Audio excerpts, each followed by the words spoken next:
Thank you for joining us on the lightattheend.com podcast. Lightattheend.com is a resource for those who want to learn more about end-of-life topics but don't know where to start. I'm Kevin Berk, and I'm joined this morning by Jacqueline Silverman, a certified senior advisor and founder of agingadvisoryservices.com. Jacqueline, thank you so much for joining me this morning. I'm thrilled to be starting the day with you. Thank you so much. I'm very excited about having this conversation. Great. So let's start by defining the acronyms a little bit. So there is a certified senior advisor, which you are, and then there is a certified aging in place specialist, or CAPS, which you also are. So what's the difference Yes. between the two of them? Well, they're two great trademarks, so to speak, for people to become aware of, regardless of what age and stage they're at in their 30s, their retirement years, older age. So you've got a certified senior advisor, which is a certification, CSA, that's it's a national certification, and it's to train people to be knowledgeable and experienced in what we would say all aspects of aging. So you'll have people in the finance industry, insurance industry, healthcare workers, or people like myself who are working as consultants to work with older adults. We're wanting to develop really special skills in what older adults need in particular at this sort of third chapter stage of life. Then there's the CAPS, CAPS, Certified Aging in Place Specialist. That's a completely different thing. It was a program started by the National Association of Home Builders for their members. So think of general contractors and interior home designers, architects, where especially now with this boom in the aging population, um, we need to create residences and facilities and environments that are safe and comfortable and usable by people as they age. So age-friendly environments.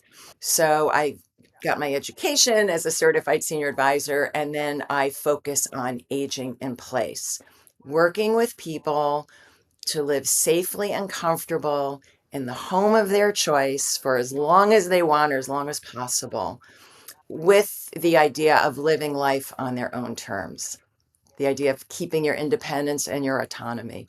One way to think about aging is this idea of elderhood. So we have our childhood, our adulthood, our elderhood. And if we talk about being 60 years old and older, is when there are a lot of changes, natural changes that come with aging. Balance, coordination, muscle strength, eyesight, hearing, all of those things affect quality of life, right? And your needs. So while people are at home aging, they're going to find more challenges, more complex issues to deal with. And often, like for me in my practice, I'll work with a couple, husband and wife, whatever the partnership is, and one wants to stay, one wants to go. We're retiring. Should we downsize? It's becoming hard to take care of the house. Should we move? There's that constant kind of back and forth question. Sometimes illness, accidents, all sorts of things affect where you are. So, in my work as a certified senior advisor and aging in place specialist, we're addressing all sorts of challenges and questions. And the people I'm working with can be solo agers. And that's a term that really defines somebody who is aging alone, maybe because they never had children. They're estranged from their children. Their partner has passed away. They've chosen to be single for their life, whatever the circumstances. Again, sometimes it's couples. Often one of the partners is becoming more of the caregiver for the other. And very often it's the adult kids who are calling me from all over the country saying, I'm worried about mom and dad. What do we do? What do we do? So we really are looking at a broad palette. And where I start is by going into the home and working with people where they are living, often in the home they love, often where they think this is our forever home, and meeting them where they are and going from there, which Okay. is the whole journey, which is the work. I imagine that being thrust into the middle of a couple's decision, particularly, or it could even just be a child and elder parent kind of situation, that being in the middle of that must also be very challenging. As you said, if one person says, okay, it's time for us to move to an assisted living community, the other one wants to stay where they are, for you to be brought in to mediate that, I suppose, must be very, very challenging in itself. It is, and I've grown so much. I've really been doing this work for about 5 years now.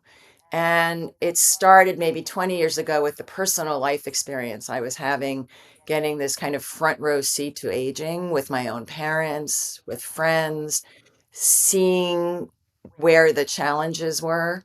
When I meet with people, the first goal for me is to really hone in on what are the priorities. What do they want? What decisions are they trying to make? What are their wishes? What are their needs? What matters most now? What's going to matter most 5 years from now, 10 years from now? Do people reach out to you most commonly after an event has happened? I guess I just want to understand more about when people tend to get in touch. Yeah, yeah.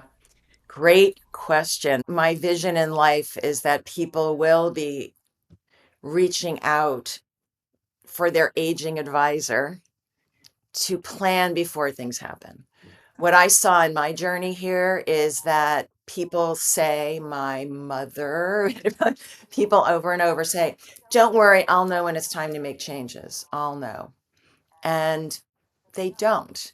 Generally, most people, they're waiting till something has happened, Mhm. a fall, a diagnosis, something awful, or just waiting too long. And at that point, that's when your options, that's when all that independence, all that grace and dignity that everybody wants in their lives starts to go away because of that waiting. I actually coined this the rookie mistake because I think we all know, we look at our grandparents, our parents, our friends, we have role models of who has done this aging thing well, and where have people gone wrong? And we have that choice to be proactive in not waiting until something happens. But to answer your question, yes, people will call me because a loved one's in the hospital and they fell, they broke a hip, they hit their head, they had a concussion, and now the hospital is discharging them. What do we do? I can step in. Partner in a couple, one has been caring for the other, maybe with the onset of dementia, and they're trying for months, even years, to do this on their own until they just can't anymore. And my phone rings. There's so many situations. I went to my parents' house and it's a mess. And there's food in the refrigerator that's 2 years old. And I don't think they're bathing regularly. All these things that happen as people age, maybe, and it gets harder to take care of yourself at home. Mhm. So that's when people are calling. And that's why I mean there's no one size fits all. It's one size fits one. I do have one story if it serves as a catalyst for folks. I spoke at a wealth management luncheon, and one of the clients called me and said, I'm 70 something, very healthy. I did have a couple of incidents that gave me concern, but I want to do everything I can to be prepared.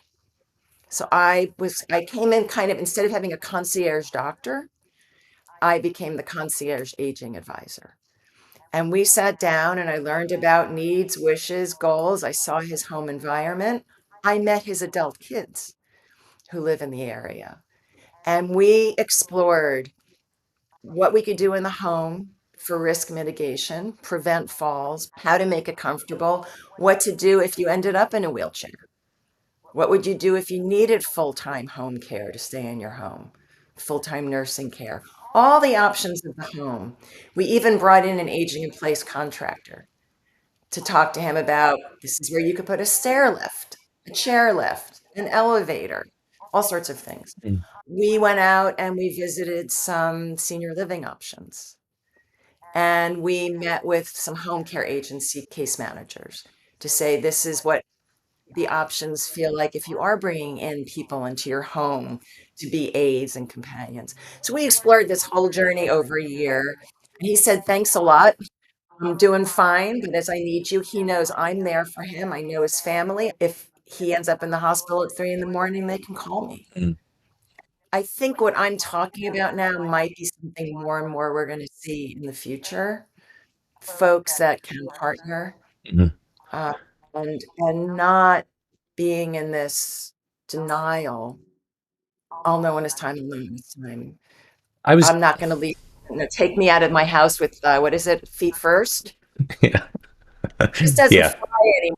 It doesn't fly. yeah. It feels like that would take a pretty major societal shift to get to a place where people are having those conversations earlier. But how valuable would that be to get to a place where it was normal to be working with someone, an aging advisor, just as kind of a matter of course before there ends up being an issue that you're trying to solve for, if it just became part of future planning.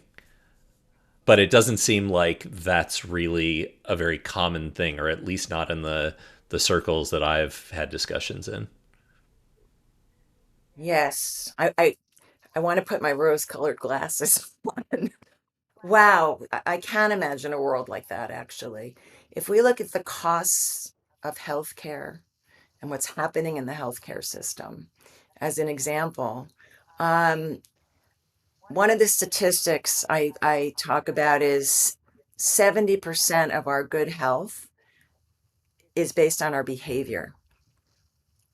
So think about, staying fit, staying hydrated, eating well, taking supplements, staying mindful in how you live, having aging advisors, filling that lifeboat, so to speak, Mm. having a trusted inner circle of people that know you and know your wishes and know your wants, whether they're family, friends, or professionals. So I think the cost savings alone of not needing the doctor care, the medications, the hospital stays, lowering the needs maybe for professional home aides. And we can talk more about all of the impact of that. In other cultures where families take care of each other through the generations, right? The quality of life is so much better as you age. Yeah. And unfortunately, society here in America is not so much like that. Hmm. And I happen to have a sister that my 95-year-old dad is living with her, and he's on hospice now, in fact, and he's having a beautiful end to his life because of that family structure. But it can't always be like that. So we have to take it on ourselves. And, therefore, the professionals, the aging advisors, there are other resources. Bringing those into your life sooner than later makes sense. Yeah, I think also the idea that you brought up of having kind of a concierge service where you or someone else is available, has had the conversation, has gotten to know the person, what their needs and wants are, and then they're able to call on you and have this kind of pre-established seems very helpful. I imagine for this person that you were talking about in their 70s, that it was very comforting to know that even if they didn't want to make all the changes right then, they had it all Exactly. outlined and they had the ability to refer back to that or to call on you if and when something happened, sudden or otherwise, that was causing them to say, okay, well, this we've outlined this and it sounds like maybe there's a different step to be taken. Yes, absolutely. We're looking at sort of this mission of creating an environment that you can stay safe and comfortable and happy in as your needs evolve, and they're going to evolve.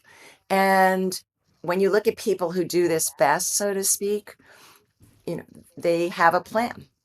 And having a plan means you've sat down and asked questions and talked, brought it to the kitchen table, so to speak, and they start making changes, which hopefully after our conversation today, people will make some changes starting today. And, incrementally, I've always done it this way, to observing and saying, I could make some changes in my environment and in my social network to support me. And then the third thing is asking for help We're so reluctant to do that. We want to help, right? I want to help others. We're always saying, what can I do for you, et cetera, et cetera. But when it comes to yourself, I'm fine, I'm fine, I'm fine. This elderhood, this aging thing, you need partners in it. And if you look at the kind of support children need, getting on into college, finding your partner, raising a family, all of these phases of life involve planning and changes and creating that village. Yeah. So let's talk specifically about the home and home safety. What are some of the common safety issues that you feel like people need to address in their homes as they begin Yeah. to get on to that maybe that last third of life? Hmm. And again, people going into retirement in their home and thinking about downsizing or moving or even moving into a senior community that's supported. Those are all really big questions. Start by saying your home itself can be a health risk. And if you think about, well, why is that?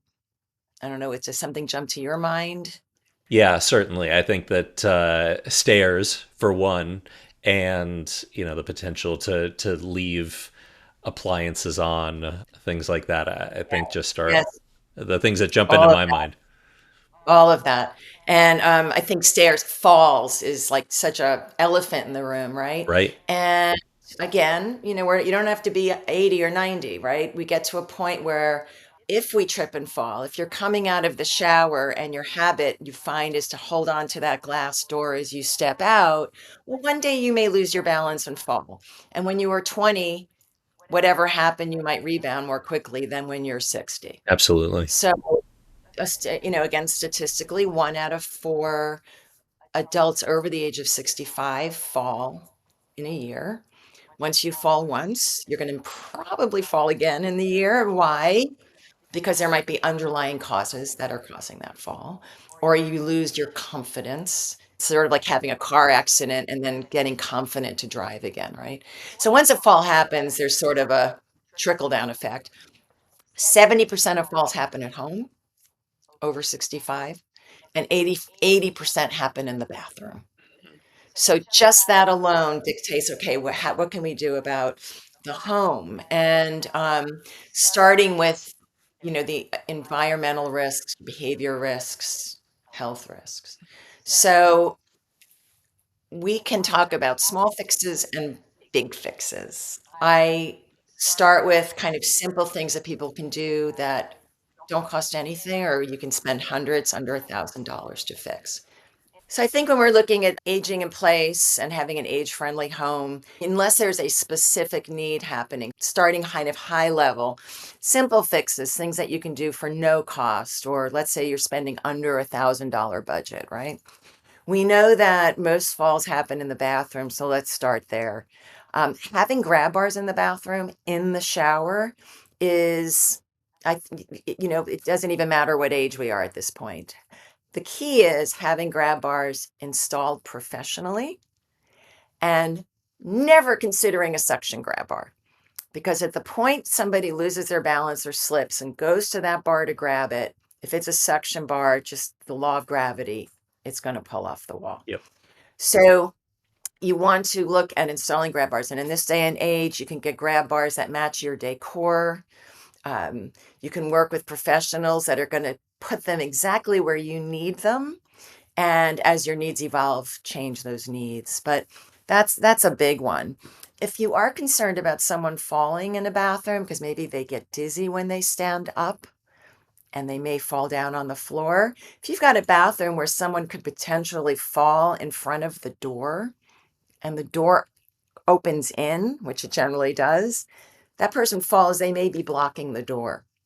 One of the kind of tips you could do is what we call a swing away hinge. You just simply change the door so it opens out into the hallway.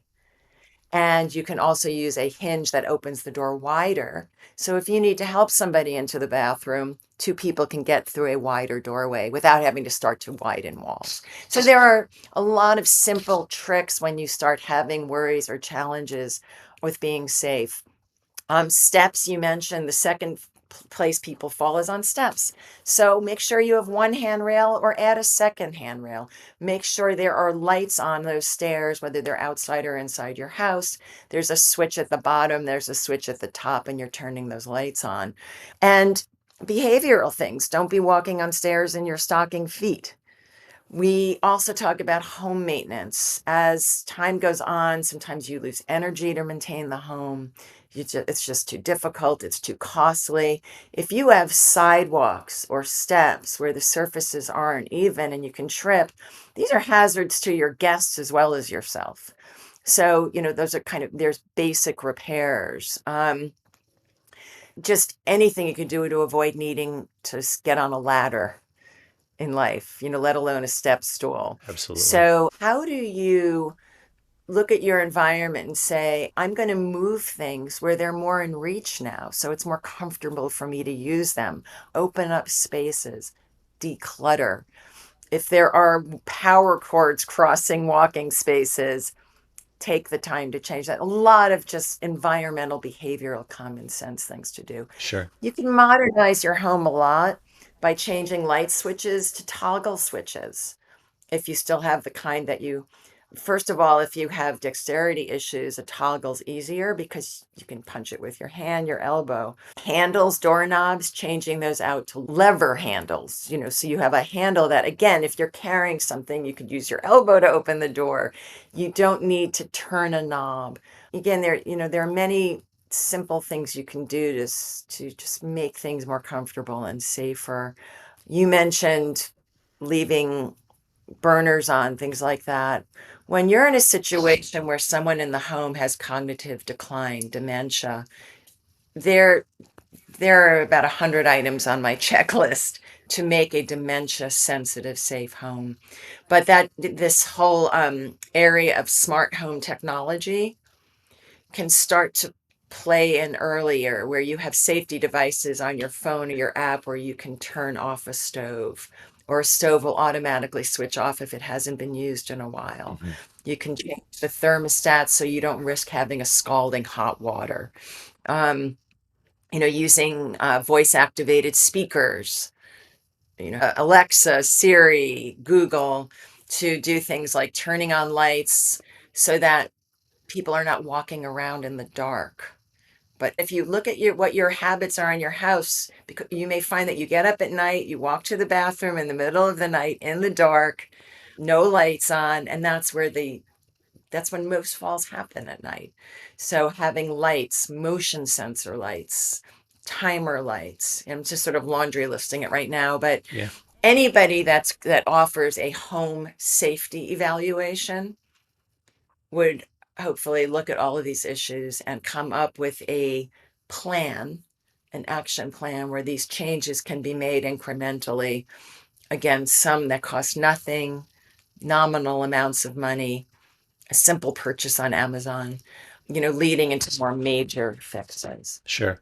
And I imagine that one of the things that we didn't talk about yet is just as simple as saying, okay, yes, your master bedroom and master bathroom may be upstairs, but maybe it's time to shift around the less important stuff, or the room that might be Yes. on the ground floor, and move the stuff that was in there upstairs, move your bed and toiletries and things like that down to the ground level. Exactly. And that's where, again, it doesn't cost anything to move furniture around. If you have to start making major changes, one of the terms people might be familiar with is universal design. It's been around for a long time in the building industry. If you see a sidewalk in the street that ends in a ramp, the sidewalk ends in a ramp into the street, that's a universal design, meaning anybody can use that curb. They can be on a wheelchair, crutches, a baby carriage. You can go from sidewalk to street. That's a universal design principle. People of any age, any capacity, any abilities can function in an environment safely and easily. So we look at the age-friendly home that way. And some of the principles for that are having one level living. So if you're in a two-story house and the master bedrooms and all are upstairs, you want to look at your space on how could I live on the main floor with a kitchen, a full bath, and a bedroom.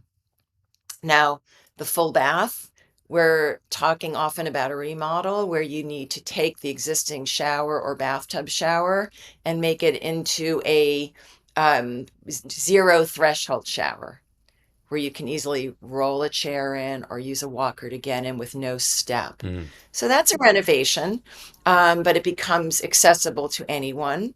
Raising your toilet seats, having a toilet that's ADA height, a higher toilet seat, having the grab bars, things like that.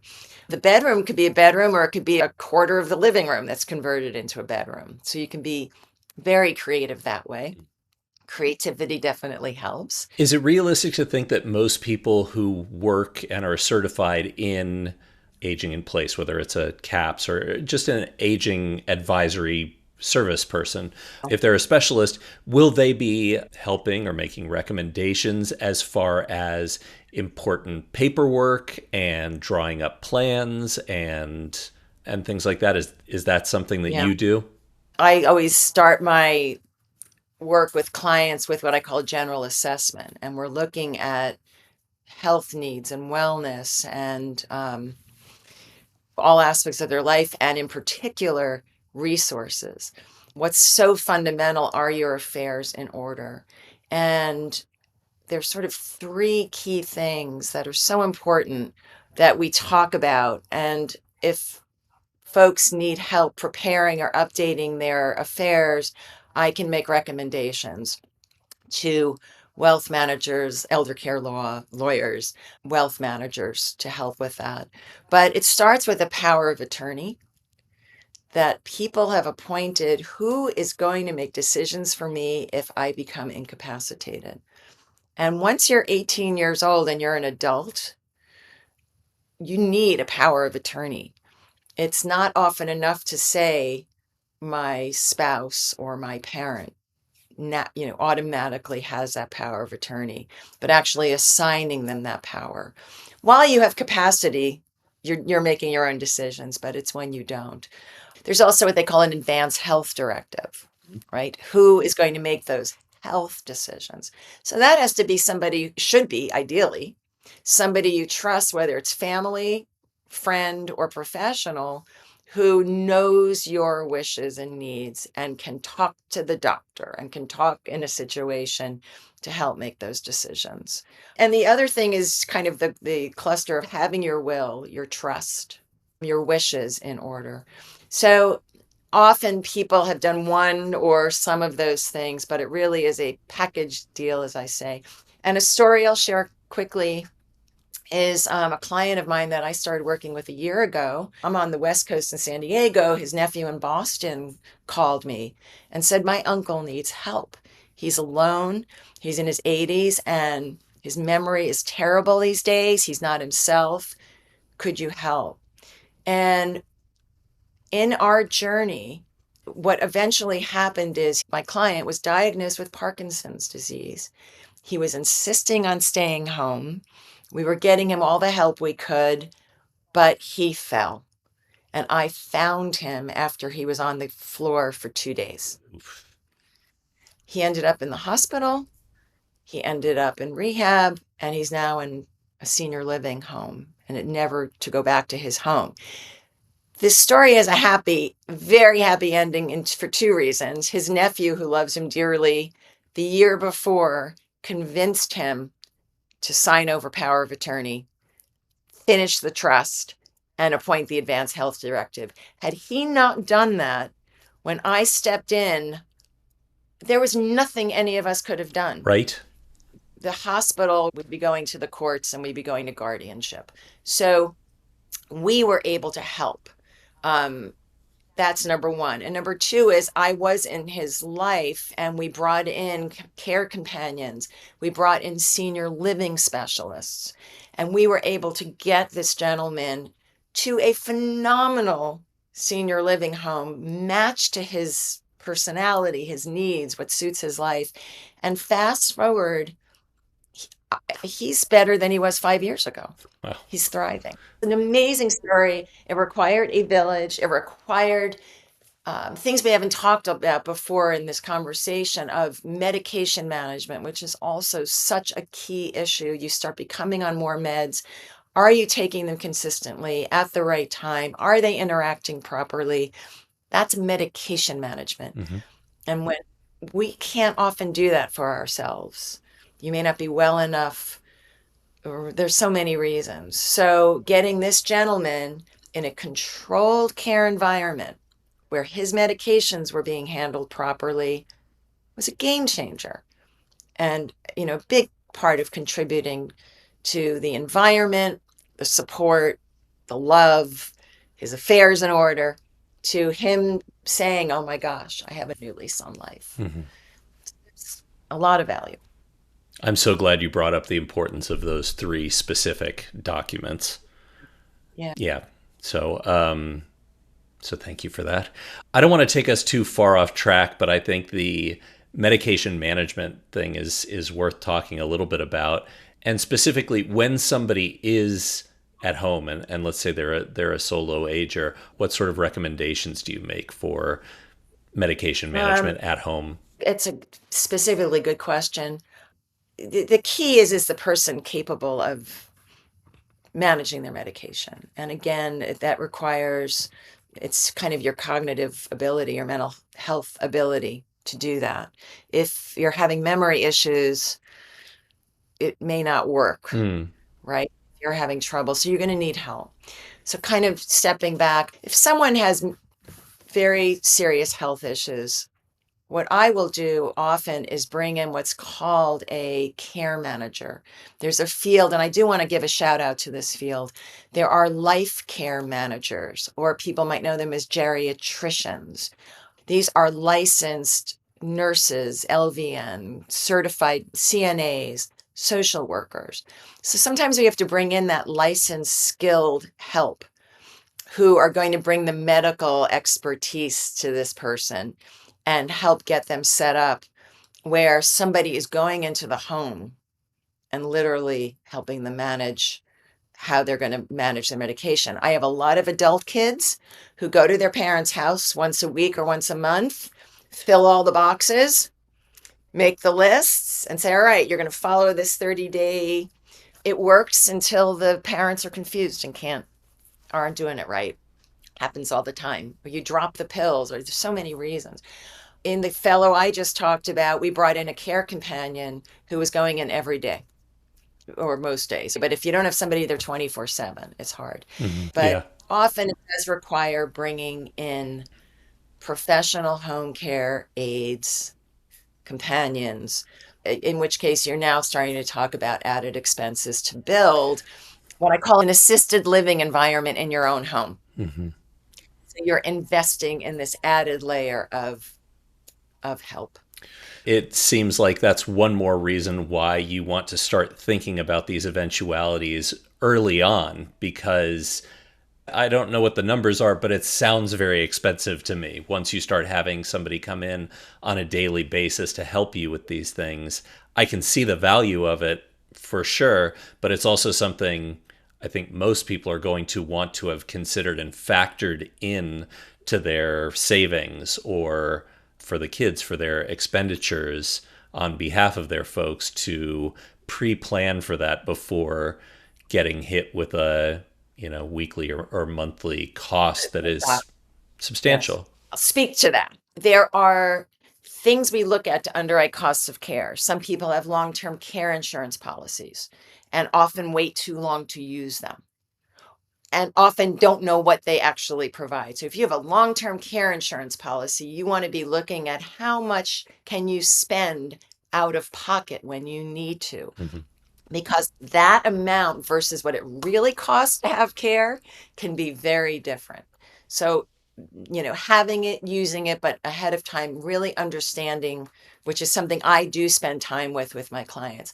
If you're a veteran, VA benefits can be fantastic, but people often don't realize they qualify and they don't use them soon enough. Costs of care, depending on where you live in the country, in San Diego, they're very high. We're looking at $40 an average You can budget safely at $40 an hour average to have home care. Mm-hmm. It can be a little less. Some places it's 28, let's say 28 to 38 to 40. If you need skilled home care, meaning licensed nursing license care, you're into 70 to hundreds of dollars an hour.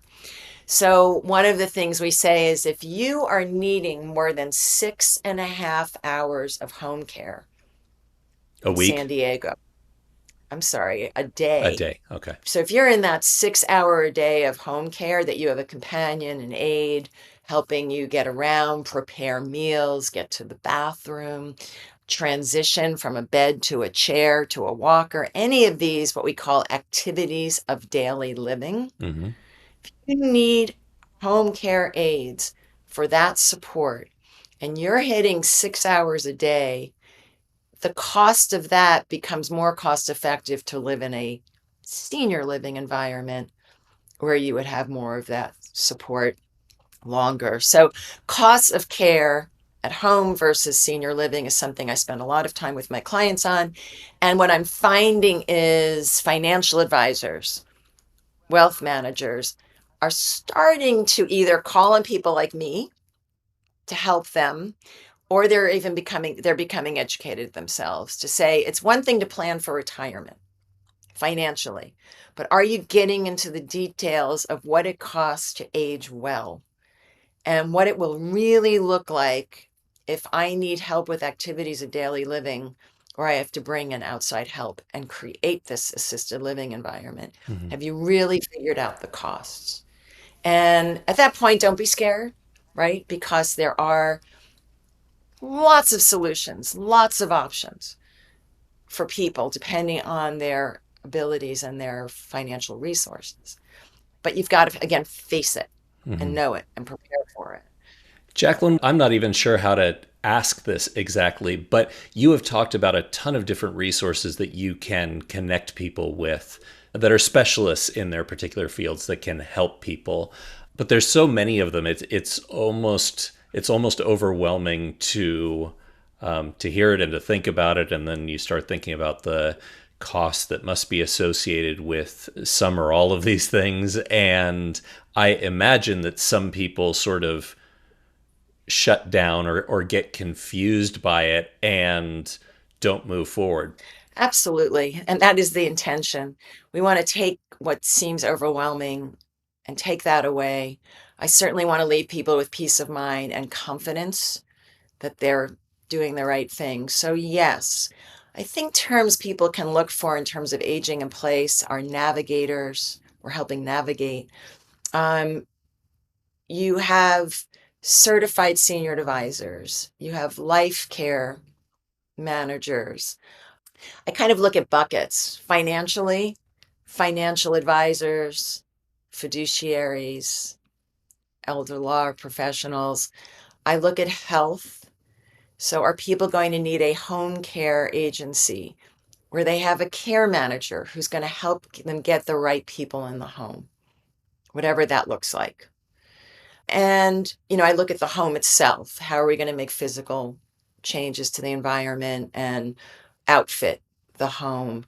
When we're talking about moving and downsizing, there are senior real estate specialists.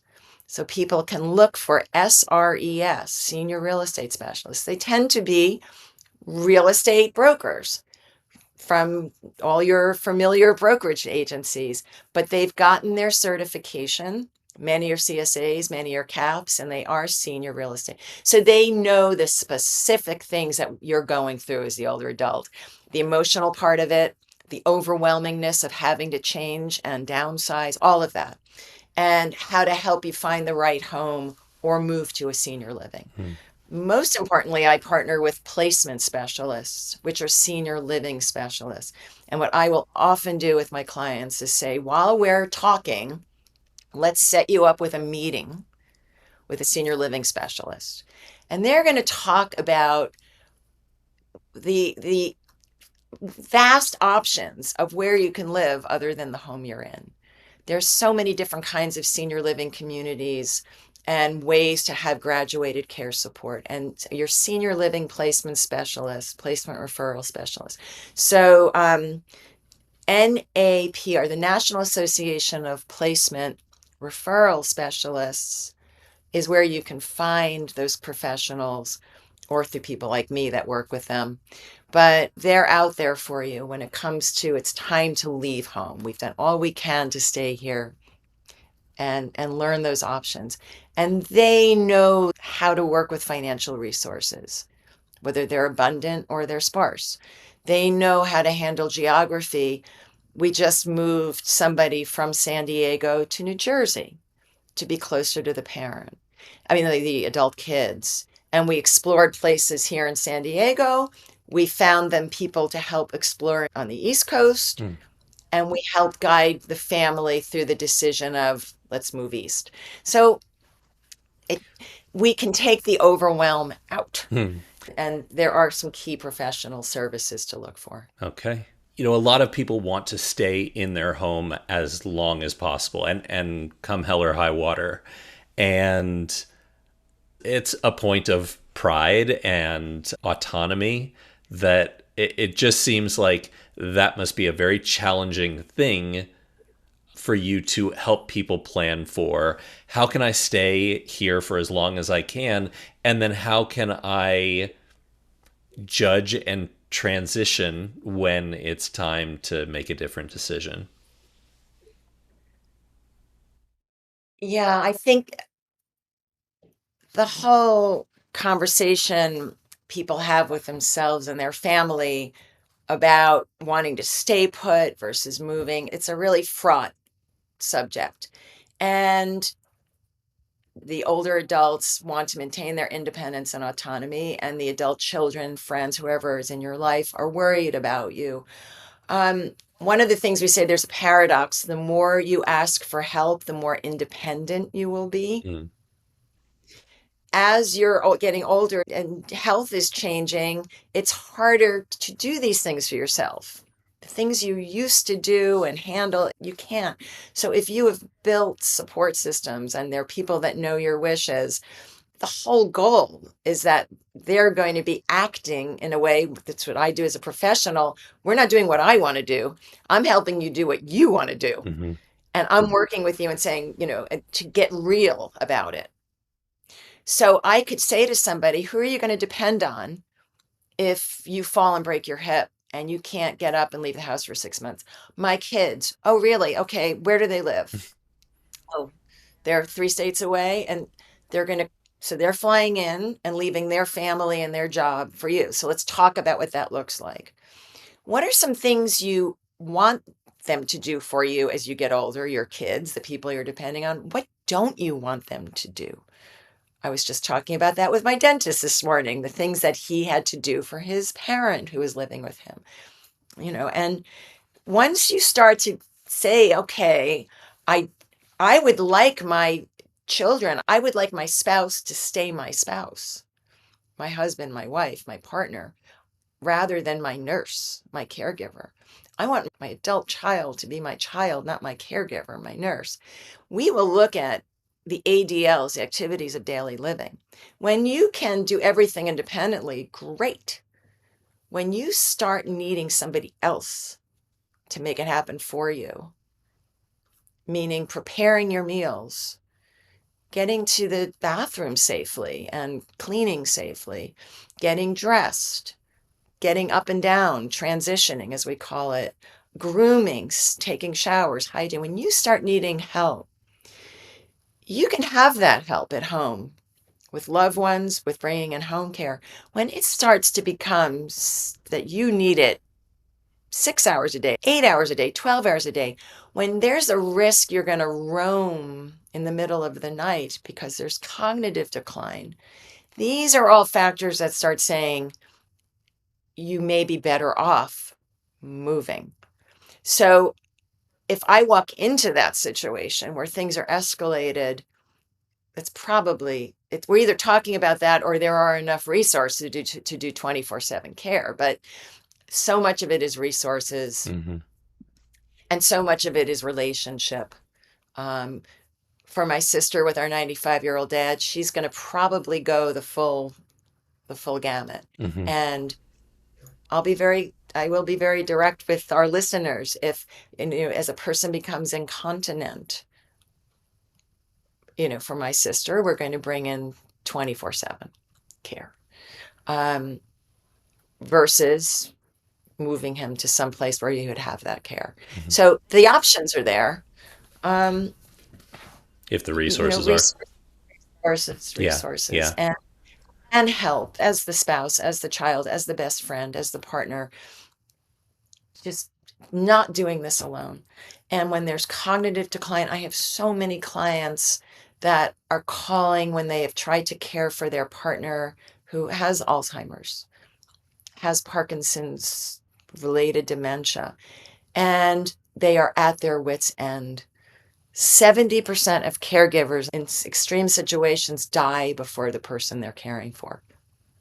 Mm. So we're saying to that caregiver, it is time. We have to, pull you back and get them professional help, a professional environment, a memory care environment where they're safe, where they can thrive. Hmm.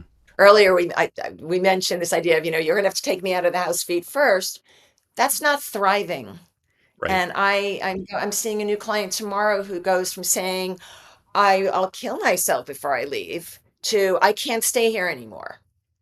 So we want to come in and make this easy for you. Mhm. Let's start this conversation so you can get to a place of making a decision. And like my client who has a new lease on life, where you can thrive. A person living with Alzheimer's who is just, potentially locked in a room at home because everybody's so scared they're going to hurt themselves or roam away, can be free and with people that know how to reach them Hmm. and give them a quality of life to be at home.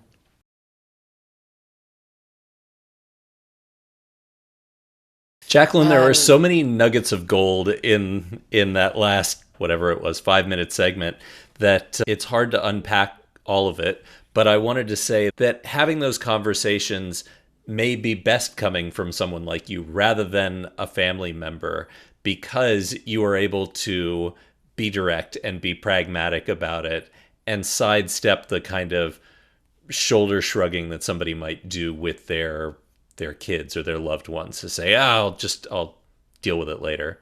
we're the third party. You bring in a placement specialist to talk about senior living, bring in myself. Really, I mean, any of the wonderful people I work with in their specialty areas, we're neutral. We don't have the baggage. Hmm. I will tell you that I cannot do this with my mother. And my mother is my doctoral degree in this. As I navigate her journey, which right now my sister and I have become her guardians, it's gone that far. I'm applying that to the people I work with. It's because as that professional neutral, we have different conversations. And I'll often say to the families, I may say exactly what you're saying, and they're going to listen to me, or Hmm. they're going to respond.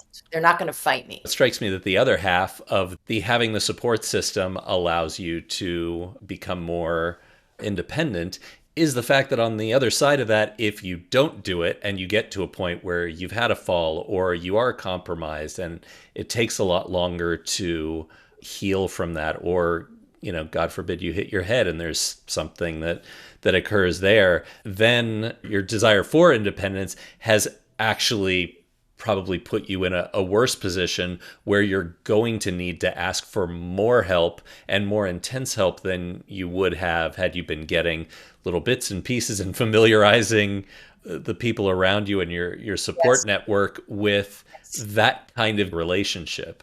Yes. It's a great point. And we're talking about adaptability. And we do Right. adapt as humans, we adapt. And the more we're talking and the more help we're receiving gradually. So again, proactively, if we're making changes, you don't make them all at once. We're not going to walk away from, when I meet with a client and give them a plan of here's some things we're going to do, we have a very short term one. It's just a couple of steps. We have longer term goals, but short term. Um, this idea of adaptability is also as people move into senior living, Mm. almost all the time, people might be like, ah, for the first month, I want to go home. I want to go home. I miss my home. Within no time, there's that adapting and saying, wow, I am so much better off. I Mm. have a new life here.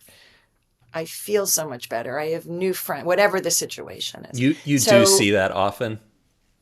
oh, almost always, almost always. Jacqueline, if somebody wants to start working with an aging specialist, what do they need to look for to make a good choice? Are there other things that people should be looking for besides just rapport?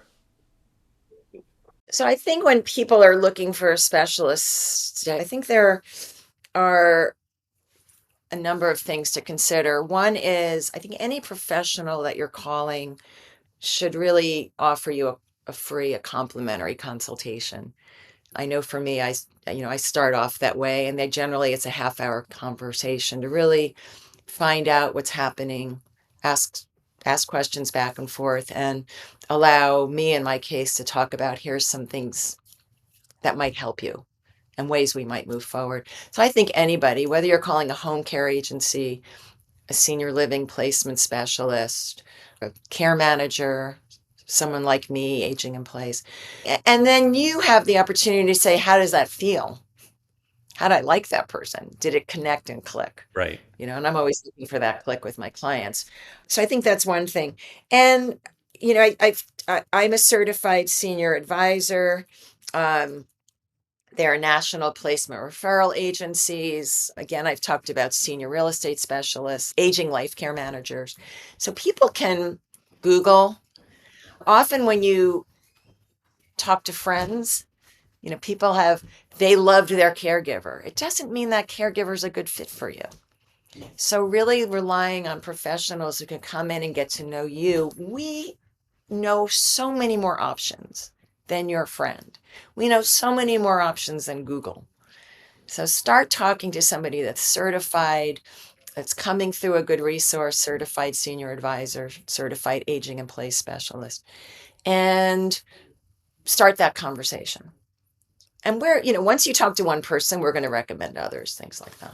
And I think for me, when I talk to people, the most important thing I want to come across as is somebody that's listening. So you want somebody that you feel is really listening and hearing you and not coming back on automatic response. Hmm. So that might be a tip. And you have to go with your own gut on that. How did Hmm. that feel?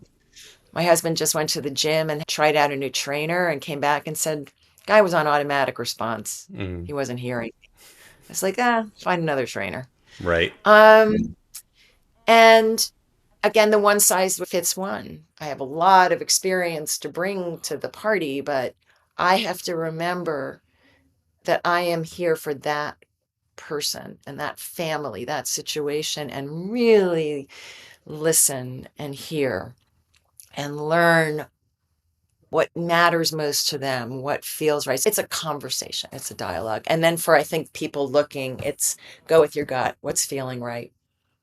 You should feel a sense of, oh, they took a load off my mind, or I'm feeling more at peace just by having that conversation, or I'm feeling hope, or I feel like there's somebody out there. You just want to, that's what you're looking for, not a sales pitch, because there is no one solution.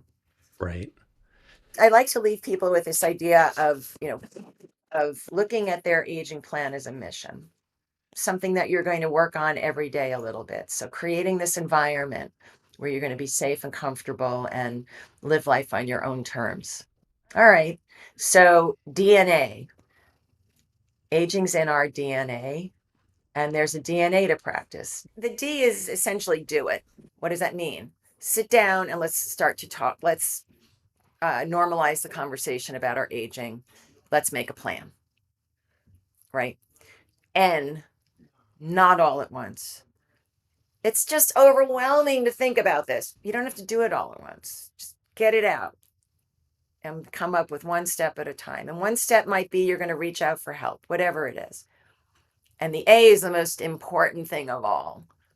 ask for help. Overcome the reluctance to ask for help. So call an aging in place specialist and find somebody like me, others, to come in and do a home safety evaluation for you. Basic. Ask your loved ones or whoever to sit down and have a conversation. Ask your financial advisor, your accountant to talk to you about what's it really going to cost for me if this happens, if that, what if. So D.N.A, do it, start planning, not all at once, ask for help. Great.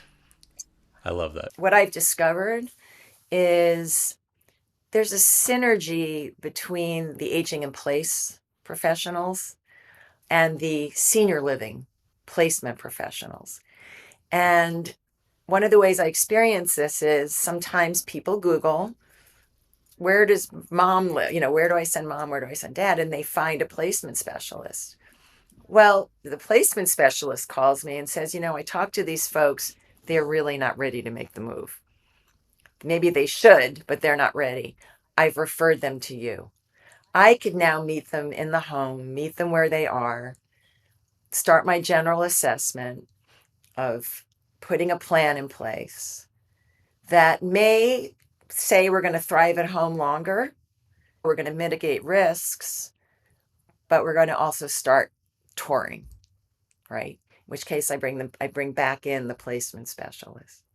So there's a synergy, and people don't have to figure this out by themselves. And the senior living specialists have no charge. They will work with you for free, and they have vast knowledge. And the way they charge a senior living specialist is if they work with you and you actually move into a community, it's the community that takes care of their payment, so to speak, kind of like real estate, a commission. Mm-hmm. In my case, there's a charge for my services, but again, I work with people on a consulting basis, and I try to make everything I do accessible. And giving resources, one of the set of resources many of us have is to free services. There are extraordinary social services. There's an umbrella organization called Area Agencies on Aging where people can call and then find resources, free resources, volunteer programs, anything from getting grab bars installed for free to home care to health to moving. And I will talk to people often in my free consultations and make warm introductions for them to those. That's resources. Great to know that those exist for people who may not have the resources. But let's hope that those things continue to exist going forward. I think aging in place also starts with a mindset. The idea that there's a Zen Buddhist principle, right? That you have to accept. We accept that everything changes. Mm-hmm. Time changes. Nothing will stay the same. I've always done it this way. Doesn't mean you're always going to be able to do it that way. So that mindset, I often say aging doesn't rob you of your dignity. It's your reaction to it that does. So if you want to maintain that grace, that dignity, living with independence and autonomy, it's how you act proactively. We wake up every morning aging in place. Thank goodness. Wherever we are, wherever we call home. Mm-hmm. So how we react proactively and how we take care of ourselves is important, and who we ask for help. And that's where the professionals come in, the aging in place professionals, and all of the resources that we can tap into in the professional world. Jacqueline, thank you so much for all of this wonderful information that you provided and for the service that you're providing for people. If people want to get in touch with you, is the best place to do that through your website of agingadvisoryservices.com? It is the best place, and I'll say people anywhere can call me. I can talk to anyone, offer a complimentary consultation, and help find resources. So wherever you live, if I can be an ear and a help, I'm happy to be. That's wonderful. Thank you so much for offering that to the listeners of the lightattheend.com podcast. That concludes this episode of the lightattheend.com podcast. Before you go, remember to leave a like and subscribe to the channel if you haven't already. To discuss anything we covered or didn't cover on this episode's topic, leave a comment for me or our guest. And if you have an idea for a future podcast episode or someone you'd like to connect us with, please get in touch with us for that as well. For more end-of-life topics, guides, and resources, visit lightattheend.com. And for those who wish to support what we're doing, visit us on Patreon. There will be a link in the show description and on our website. Until next time, take care of yourselves and those around you. Bye for now.